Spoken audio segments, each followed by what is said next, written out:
So, good afternoon, Lisgard Hillfort. I do hope that you're well. We're going to do something different. As I say today, we're going to have an assembly for the children in school and for the children out of school. And all of our assemblies start in exactly the same way, especially in the afternoon. We obviously need the afternoon signing. So it's been a little while. I wonder if you remember that it's good afternoon, Lisgard Hillfort. So we're going to do that all together. Deep breath. Good afternoon, Lisgard Hillfort. So, what a week it has been, ladies and gentlemen, boys and girls. Who would have predicted what we've had over the last few days? On Monday, we all came in, lots and lots of children in school, and by Tuesday, school at home, school at school, and you've kind of all been split up from your friends, and that's a real shame. There may have been some positives. Year 6 children, for example, I know that you won't be doing your SATs exams, so maybe that's a huge sigh of relief, or maybe not. Maybe you actually wanted to do it. I can see some of Mr. Williams' class, and no, we didn't want to do that. I have been so proud. I've made lots of phone calls, and I know Miss Morrison and Miss Greenaway and Miss Eyre have made lots of phone calls too. And we've been speaking to mums and dads, those children who are at home. You are taking the home learning so seriously. We did our drive-in, we handed you the grab bags, and you've taken it seriously. Brilliant, well done. Keep it going. And for those of you at home, especially, you're going to be getting a whole lot of videos next week. Welcome videos, PowerPoint lessons, Zoom meetings. That's all coming your way. So well done for everything you've done from the grab bags. And there's going to be grab bags and online material. We are so proud of you. And in exactly the same way, turning to the other camera, children at Hillfort, all of your teachers have been saying what wonderful time they've been having this week. It's really nice to get to know some of you, especially when you've got one child in one class and a teacher from the other class, and you don't maybe see one another quite so much. You have all been amazing, because we do have a bit of an expectation around work, isn't it? You know, school is fundamentally, absolutely about teaching you something so you can learn. And we do expect that work to be done, and you've absolutely been doing it. And so, on the other side of my piece of paper here, I've got the stars of the week. Now, next week, we will have 2 different stars of the week. One will be a stars of the week for the in-school children. One will be a stars of the week for the at-home children. This week, we haven't had time to get kind of work back to us from the at home, so it's just the in-school children, but this time next week we'll have 2. But the stars of the week this week, let's start with our oldest children first, maybe, for her positivity, just first names, because this is online, but it's Amelie. Well done, Amelie, for your positivity. Shelby in year 5 for attitude. Mason, well done, Mason. Again, attitude. Amelia in year 3, and I've actually got the citation, what Mrs. Best has actually written, for a great attitude to learning and challenging herself. Well done, year 2, and Victoria in particular, superb job. Lily in year 1, a great attitude. Really proud of you. And in EY, they couldn't help themselves. They had to go for 2 children. They've gone for Rogan and Kaylin. So there are absolutely all of those children. You really deserve those awards. I'd love to give the certificate to you and shake your hand. I can't do that today, but you know that I'm with you in the classroom or on your kitchen table or in your lounge room in some way. So those are the stars of the week. And I just wanted to finish this assembly today. We've had our new Storytime magazines brought into school. And so there's a whole lot of stories that I can read to you, and I will be reading over the next few weeks. And I wonder if any of you saw my Christmas videos of Pinocchio and so on. Maybe a couple of you, maybe a few of you. And I have completely lost my page, which is not very helpful.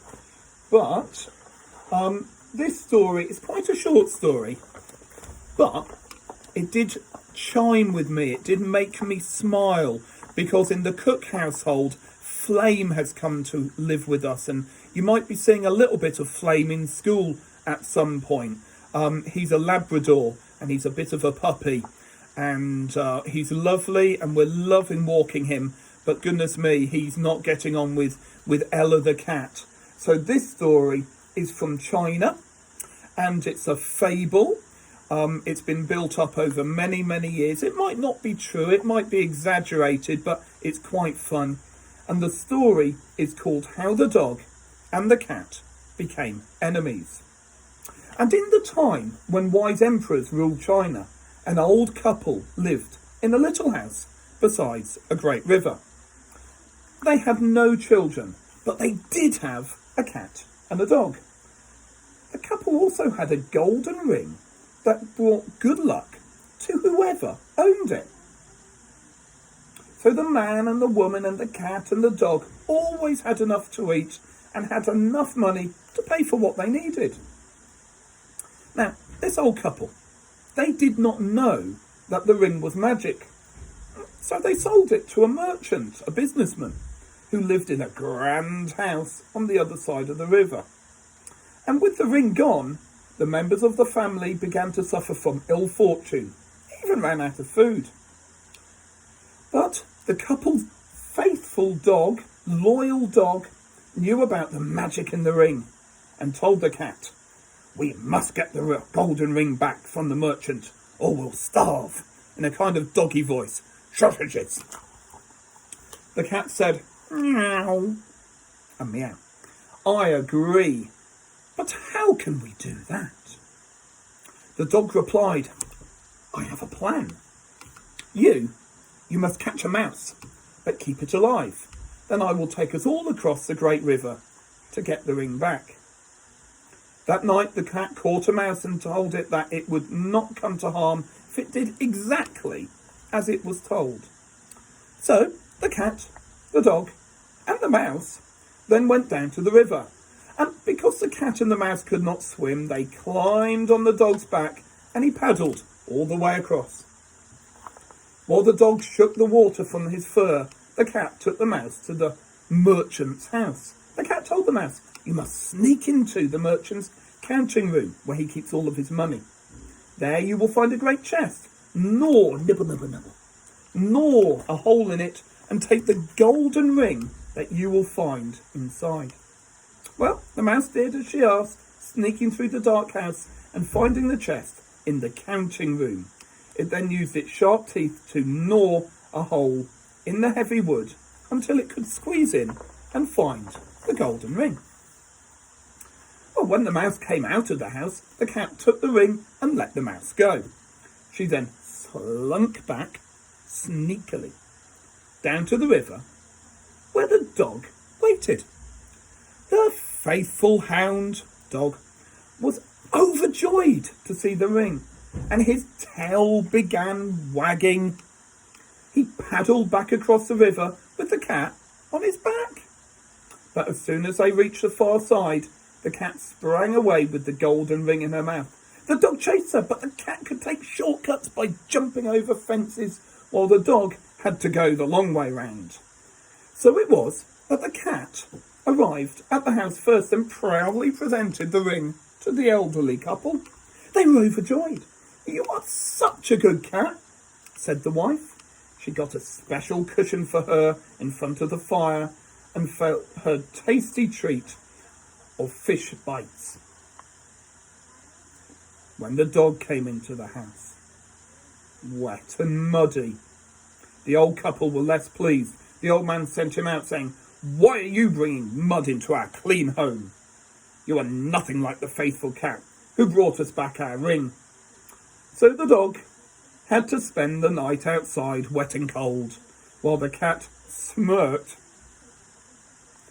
from the window. That is why dogs have hated cats ever since. Now, children at Hillfort, which of you have a dog? Who's got a dog? And which of you have a cat? We've changed it. Oh, I've got some 2 hands. Put 2 hands up if you've got a dog and a cat.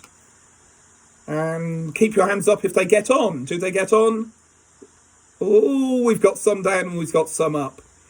Well, I'm not sure that story's actually true, but it's a lot of fun, and it's a story from another culture and tradition. That's really interesting, because the world is bigger than Cornwall and Britain. A great story from another part of the world. Anyway, I've done 10 minutes or so, and I know that your teachers will want to get on with whatever else you've got to get up to today. So I'm going to love and leave you. I'm going to give you a big wave. I'm looking forward to seeing you on the gate for some of you guys. And maybe next time we're doing the drive-through or some other way for all of those wonderful children at home. You look after yourselves, and I'll see you one way or the other soon. Goodbye now and have a lovely weekend.